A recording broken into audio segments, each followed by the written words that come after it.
በመካከለኛው ምስራቅ ሰማይ ስር ለአጭር ጊዜ ሰፍኖ የነበረው የደካማ ጸጥታ ተገፎ አሁን በዋሽንግተንና በቴህራን መካከል ያለው ፍጥጫ ይበልጥ አውዳሚ ወደሆነ የአጸፋ እርምጃ ተሸጋግሯል። ፕሬዚዳንት ዶናልድ ትራምፕ ባሳለፍነው ሰኔ ወር ላይ በፈረንሳዩ ቨርሳይ ቤተ መንግስት የተፈረመውን ባለ 14 ነጥብ የመግባቢያ ሰነድ በይፋ አብቅቶለታል ብለው ካወጁ በኋላ አሜሪካ በኢራን ላይ መጠነ ሰፊ ወታደራዊ ዘመቻ የከፈተች ሲሆን ቴህራንን በበኩሏ ቀጠናውን በእሳት የሚያጠምቅ እጅግ መራራ አጸፋ እርምጃ በመውሰድ ላይ ትገኛለች። ዛሬ በዝርዝር የምንመለከተው ጉዳይም የአሜሪካ ጦር በኢራን የኢኮኖሚና የወታደራዊ የጀርባ አጥንት ላይ ስላደረሰው አውዳሚ ድብደባ፣ የኢራን አብዮታዊ ዘብ ደግሞ በባህሬን፣ በኩዌት፣ በጆርዳንና በኦማን በሚገኙ የአሜሪካ የጦር ሰፈሮች ላይ ስላዘነበው የሚሳኤልና የድሮን ናዳ እንዲሁም የዓለምን የነዳጅ ገበያ ዳግም ስላናወጠው የሆርሙዝ የባህር ሰርጥ መቆለፍ ይሆናል። የዚህ አዲስ የጦርነት ማዕበል መነሻ የሆነው ሐምሌ 6 ቀን በኦማን የባህር ጠረፍ አቅራቢያ በ3 የንግድ መርከቦች ላይ የተፈጸመው ጥቃት ነበረም። የኢራኑ አብዮታዊ ዘብ የኳታር የተፈጥሮ ጋዝ ጫኝ መርከብን ጨምሮ 3 መርከቦችን ያልተፈቀደ መስመር ተጠቅመዋል በሚል መምታቱ ዋሽንግተንን ክፉኛ አስቆጥቷል። ትራምፕ ወዲያውኑ የተኩስ አቁም ስምምነቱ መፍረሱን የገለጹ ሲሆን በማግስቱ የአሜሪካ ማዕከላዊ ሴንትኮም በኢራን ምድር በሚገኙ በደርዘን የሚቆጠሩ ኢላማዎች ላይ አውዳሚ የአየር ጥቃት ፈጽሟል።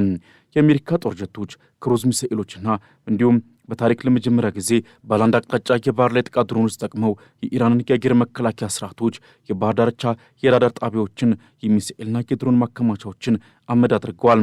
ፍንዳታው በባንድር አባስ፣ በቀሽም ደሴት፣ በሲሪክ፣ በጃስክና በኩዚስታን ግዛት የሚገኙ በርካታ ስፍራዎችን ሲያንቀጠቅጥም አድሯል።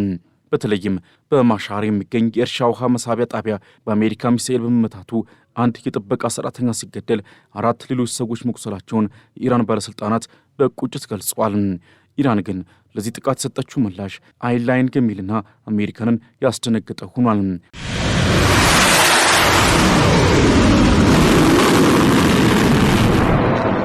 ቴህራን 5ኛው ምዕራፍ ወይም ፊፍዝ ፌዝ ስትል የጠራቸውን መጠነ ሰፊ የበቀል እርምጃ በቀጥታ ወደ አሜሪካ አጋሮችና የጦር ሰፈሮች አዙረዋለች። የኢራን አብዮታዊ ዘብ የአየር ጠፈር ኃይል በባህሬን የሚገኘውን አልጁፋይር የአሜሪካ የጦር ሰፈርና የሄሊኮፕተር መጠገኛ ተቋማትን በሚሳኤል መምታቱን አረጋግጧል። በባህሬን የሚገኘው የአሜሪካው 5ኛው የባህር ኃይል ህዝሞና መስሪያ ቤት ላይ የታወጀው የሞት ጥላ መላውን ማናማ በሳይረን ድምፅ አውቆታል። የኢራን ቁጣ በዚህ ብቻ አላበቃም። በኩዌት የሚገኙት አሊ አልሳሊምና አህመድ አልጃበር የአየር ኃይል ካምፖች የኢራን አጥፊ ድሮኖች ሰለባ ሆኗል። ኢራን በኩዌት የሚገኘውን የአሜሪካንን መሬት ለመሬት ሚሳኤል የጦር ሰፈርን መምታቷንና 2 የሂማርስ ሚሳኤል ማስወንጨፊያዎችን እንዲሁም የጥይት መጋዘኖችን ማውደሟን ገልጻለች። ኩዌትም የአየር መከላከያ ስርዓቷ ጠላት ያላቸውን አካላት ለመጥለፍ መረባረቡን ብታረጋግጥም የኢራን ሚሳኤሎች ግን አሁንም ኢላማችን በመምታት ላይ መሆናቸውን የቴህራን ሚዲያዎች ይዘግባሉ። የኢራን የበቀል ናዳ ወደ ጆርዳንና ኦማንም ዘልቆ ገብቷል። በጆርዳን የሚገኙ የሙዋፋቅ ሳልቲና የፕሪንስ ሐሰን የአየር ኃይል ካምፖች በኢራን ሚሳኤሎች የተመቱ ሲሆን አብዮታዊ ዘቡም የእነዚህን የጦር ሰፈሮች የእዝና የቁጥጥር ማዕከላትና የድሮን ማቆሚያዎችን ማውደሙን ተናግሯል። ጆርዳን 4 የሚሳኤል ጥቃቶችን መክቻለሁ ብትልም በአማን አየር ማረፊያ ግን በረራዎች እንዲቋረጡ ተደርጓል። በኦማን በኩል ደግሞ ኢራን የአሜሪካ ጦር የሚጠቀምባቸውን ረጅም ርቀት የሚቃኙ የአየር ራዳሮችና የመርከብ መለያ ራዳሮችን ማውደሟን አስታውቃለች። ኢራን የሆርሙዝ ሰርጥ የሚከፈተው አሜሪካ ጣልቃ መግባቷን ስታቆም ብቻ ነው ማለትም የዓለምን የነዳጅ ገበያ አሁንም በውጥረት ላይ አስቀምጧለች። የኢራን የውጭ ጉዳይ ሚኒስትር ቃል አቀባይ አሜሪካ የገባችውን ቃል እስካልፈጸመች ድረስም ኢራንም በቨርሳይ ስምምነት ላይ የፈረመቻቸውን 14 ነጥቦች ተግባራዊ አታደርግም ሲሉ የመጨረሻው ማስጠንቀቂያ ሰጥተዋል። ይህ በእንዲህ እንዳለ የፈረንሳይ መንግስት በኢራን ላይ የያዘው አቋም እጅግ ጥብቅ ሆኗል።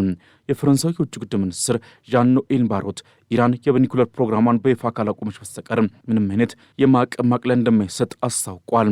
ፈረንሳይ እንደ ተባበሩት መንግስታት የጸጥታው ምክር ቤት ቋሚ አባልነቷ የአሜሪካና የኢራን ስምምነት አጥጋቢ ካልሆነ የቬቶ ስልጣኗን እንደምትጠቀም ሳለች። ይህ የአውሮፓ ሀገራት ግትርነት ደግሞ ቴህራንን ይበልጥ ወደ ወታደራዊ እርምጃ ገፋፍቷታል። ኢራን አሜሪካ የኢራንና የኦማን ስምምነት ያደናቀፈች ነው ማለት ዋሽንግተን በቀጠናው ላይ የደቀነችውን ስጋት የዓለምን የነዳጅና የጋዝ ዘርፍ ወደ ከፍ አደጋ እንደሚከተው እያስጠነቀቀች ነው። ወደ ሆርሙዝ ሰርጥ ስንገባ ሁኔታው የአይጥና የድመት ጨዋታ ሆኗል።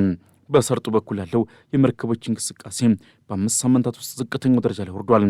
እሁድ ዕለትም በሰርጡ በኩል ያለፉት 6 መርከቦች ብቻ ሲሆኑ ከነዚህ መካከል 2 ሚሊዮን በርሜል የኢራን ነዳጅ ጫነው ሂዩማኒቲና የኩዌት ነዳጅ ጫነው ካፒቴን አንድሪያስ ይገኙበታል። የኢራን የባህር ሰጥ አስተዳደር መረጋጋት እስካልተመለሰ ድረስ አሰሳ አይቻልም በማለት ሰርጡን ለንግድ መርከቦች ዝግ አድርጎታል። በአንጻሩ አሜሪካ ሰርጡ ክፍት ነው ብትልም መሬት ላይ ያለው እውነታ ግን የኢራን አብዮታዊ ዘብ የሆርሙዝን ቁልፍ አጥብቆ መያዙን ያረጋግጣል። የጡረተኛው ጀኔራል ፍራንክ ማኬንዚ ትራምፕ ካዘዙ አሜሪካ ሰርጡን በኃይል ልትቆጣጠር ትችላለች ማለታቸው በቀጣይ ቀናት መጠነ ሰፊ የባህር ላይ ጦርነት ሊቀሰቀስ እንደሚችል ትልቅ ፍንጭ ነው። የነዳጅ ገበያውም በዚህ ውጥረት ምክንያት ዳግም ተናውጧል። የብሬንት ድፍድፍ ነዳጅ ዋጋ በ4 በመቶ በመጨመር $79 ከ11 ሳንቲም የገባ ሲሆን ይህም በዓለም የፋይናንስ መድረኮች ላይ ታላቅ ስጋትን ፈጥሯል።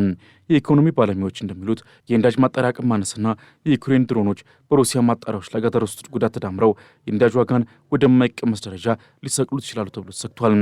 ትራምፕም በትሩዝ ሶሻል ገጻቸው ላይ የነዳጅ ዋጋ እየወረደ ነው ቢሉም መሬት ላይ ያለው ቁጥር ግን የፕሬዚዳንቱ ንግግር የሚያስተባብል ነው። የአሜሪካውያኑ ተወዳጅነት ጥናትም ትራምፕ በ43 በመቶ ድጋፍ እንዳላቸውና 55 በመቶ ሕዝብ እንደማይደግፋቸው ማሳየቱ ፕሬዚዳንቱ በሀገር ውስጥም ትልቅ ጫና ውስጥ መሆናቸውን ያረጋግጣል። በዲፕሎማሲው ግንባር ደግሞ የኢራን ከፍተኛ ተደራዳሪና የፓርላማ አፈ ጉባኤ መሐመድ ባጌር ጋሊባፍ አሜሪካን ቀማኛና ጉልበተኛ ማለት ክፉኛ ነቅፏታል።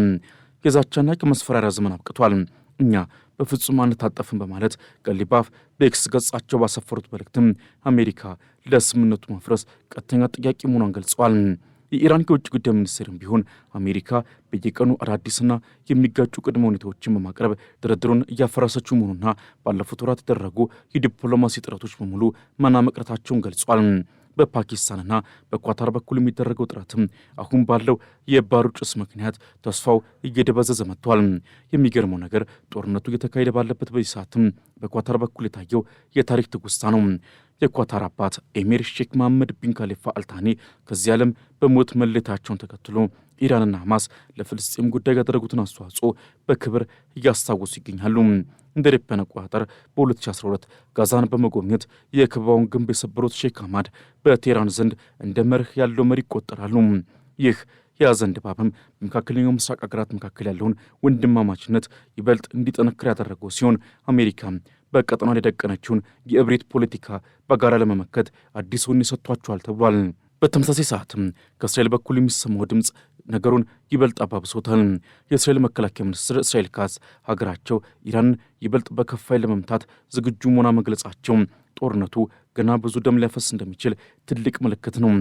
በአሜሪካ ኮንግረስ በኩልም ተወካዩ ሮካና በእስራኤል ሰፋሪዎች በዌስት ባንክ መታገታቸውን ተከትሎ የሰነዘሩት ወቀሳ በዋሽንግተንና በቴል አቪቭ መካከል ያለውን የዲፕሎማሲ ስንጥቅ አጎልቶታል። ካና የእስራኤልን አምባሳደር የትዕቢት ቁንጮ ሲሉ የጠሯቸው ሲሆን በአሜሪካ ዜጎች ላይ ለደረሰው በደል ይቅርታ እንዲጠየቅ ግፊት እያደረጉ ይገኛሉ። በዚህ እጅግ አስጨናቂ በሆነው የቀጠናው አንድነት መሰረት ባናጋው ወታደራዊ ግጭት ውስጥም የጥቃቶቹ መቀጠልና መፋፋም በመካከለኛው ምስራቅ ወደፊት ጣፈንታ ላይ የሚኖረው ተጽዕኖ ዝም ብሎ የሚታለፍ አይደለም። የአሜሪካና የኢራን ቀጥተኛ ፊልሚያ አሁን የደረሰበት ደረጃ ቀጠናውን ወደ ሁለንተናዊ የህልውና ጦርነት እየለወጠ ይገኛል። ይህ ሁኔታ በቀጠናው ላይ ከደረሰ ያለው አስተዋጽኦ በሶስት ዋና ዋና አቅጣጫዎች የሚገለጽ ሲሆን እያንዳንዱም ለዓለም ሰላም እጅግ አደገኛ የሆኑ ምልክቶችን ይዟል። የመጀመሪያውና ዋነኛው አስተዋጽኦ የቀጠናው ሀገራት ሉዓላዊነት መሸርሸርና የግዴታ አሰላለፍ ነው።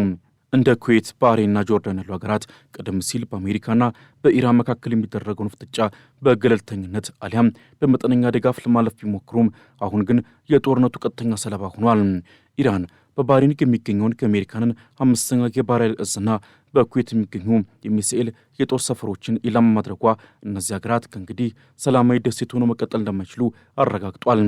ይህ ሁኔታም በቀጠናው አዲስ አይነት የወታደራዊ ግንባር እንዲፈጠር እያስገደደ ነው።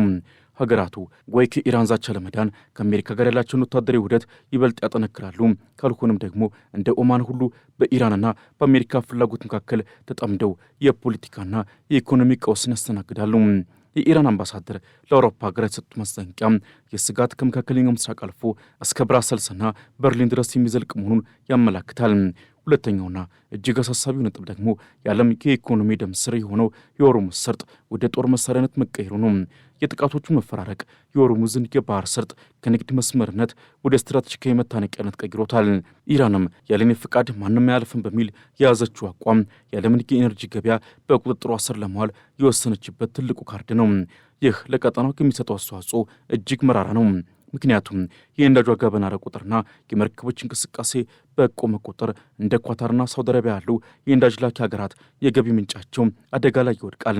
አሜሪካ በበኩሏ የባህር ላይ ድሮኖችንና ግዙፍ የጦር መርከቦችን በማሰማራት ሰርጡን በኃይል ለመክፈት መነሳቷ በቀጣይ ቀናትም መጠነ ሰፊ የባህር ላይ ግጭትን ሊወልድ ይችላል። ይህ ደግሞ ቀጠናውን ለዘመናት የሚዘልቅ የኢኮኖሚ ውድመትና የደህንነት ስጋት ውስጥ የሚከት ነው። ሶስተኛውና ይበልጥ ረቂቅ አስተዋጽኦ ደግሞ የዲፕሎማሲ እምነት ፍጹም መክሸፍ ነው። በፈረንሳዩ ቨርሳይ ቤተ መንግስትና በፓኪስታን አሸማገን የተገነቡት የሰላም ተስፋዎች አሁን በባዶ ጭስ ተሸፍነዋል። ፕሬዚዳንት ዶናልድ ትራምፕ ስምምነቱን አብቅቶለታል ማለታቸውና ኢራን ደግሞ አሜሪካ የገባችውን ቃል አትጠብቅም በሚል ድርድሩን ረግጣ መውጣቷ በቀጠናው ለሚደረጉ ማናቸውም ወደፊት የሚመጡ ድርድሮች ጥቁር ጥላ ጥሏል። ይህ የመተማመን መጥፋት ደግሞ እንደ እስራኤል ያሉ ሀገራት ወታደራዊ አማራጭን ብቻ እንደ ብቸኛ መፍትሄ እንዲመለከቱ አድርጓቸዋል። የእስራኤል የመከላከያ ሚኒስትር ይበልጥ በከፋ ኃይል እንመታለን ማለታቸውና ኢራን የቅዱስ ኃይል አዛዥ እስማኤል ቃኒ የጸጥታ አውዳሚ ማስጠንቀቂያ ቀጠናው ከንግግር ይልቅ በብረትና በእሳት ለመግባባት መወሰኑን ያረጋግጣል። በተጨማሪም ጥቃቶቹ በሊባኖስና በጋዛ ግንባር ላይ የሚኖራቸው አስተዋጽኦ እጅግ ከፍተኛ ነው። ኢራን የሆርሙዝ ሰርጥ መክፈት ከእስራኤል የሊባኖስ ጦርነት ማቆም ጋር ማያያዟ ጦርነቱን የማይነጣጠል ሁለንተናዊ ቀውስ አድርጎታል። ይህ ማለት በመካከለኛው ምስራቅ በአንድ አካባቢ የሚነሳ እሳት ወዲያውኑ መላውን ቀጠና የማዳረስ አቅም አግኝቷል ማለት ነው። የካቶሩ አባት አልታኒ ሞት ያስከተለው የሐዘን ድባብና የቀድሞ መሪው አያቶላ አሊ ካሚኒ የቀብር ስነስርዓትም በቀጠናው ሀገራት ዘንድ አዲስ አይነት ጸረ ምዕራቢያን አንድነትን እንዲፈጠር ምክንያት ሊሆን ይችላል ተብሎ ይሰጋል። ይህ ደግሞ አሜሪካ በቀጠና ያላትን ተጽዕኖ በእጅጉ የሚቀንስና ለሩሲያና ለቻይና አዲስ የፖለቲካ በርን የሚከፍት ይሆናል። እነዚህ ተከታታይ ጥቃቶች ለመካከለኛው ምስራቅ ያበረከቱት ብቸኛው ነገር ዘላቂ አለመረጋጋት ነው። የኃይል ሚዛኑ በየሰከንዱ በሚለዋወጥበት የነዳጅ ዋጋ በሚታመስበትና በሚሊዮኖች ሕይወት በስጋት በሚታመስበት በዚህ ወቅትም ቀጠናው ወደ አዲስና ይበልጥ አደገኛ የታሪክ ምዕራፍ ተሸጋግሯል። በአጠቃላይ የመካከለኛው ምስራቅ ምሽት ዛሬም በሳይረን ድምፅና በሚሳኤል ብልጭታ የታጀበ ነው። የአሜሪካ ጦር በኢራን ላይ የፈጸመው ጥቃትና ኢራን ደግሞ የማይቀለበስ አውዳሚ እርምጃን እንወስዳለን ማለቷ ዓለምን ወደማይፈለግ ሶስተኛው ዓለም ጦርነት እየገፋት ነው። የነዳጅ ዋጋ መናር፣ የኩዌትና የባህሬን ስጋት፣ የትራምፕ የስልጣን ሽኩቻና የኢራን አብዮታዊ ዘብ አቋም ተደምረው ዓለምን በከፍተኛ ውጥረት ውስጥ ከተዋት እየቀጠሉ ነው። የሆርሙዝ የባህር ላይ ዘንዶች መቼ ይለቀቁ ይሆን? ትራምፕስ ያስቡትን ድል ያገኙ ይሆን? ውጤቱን ወደፊት የምናይ ይሆናል።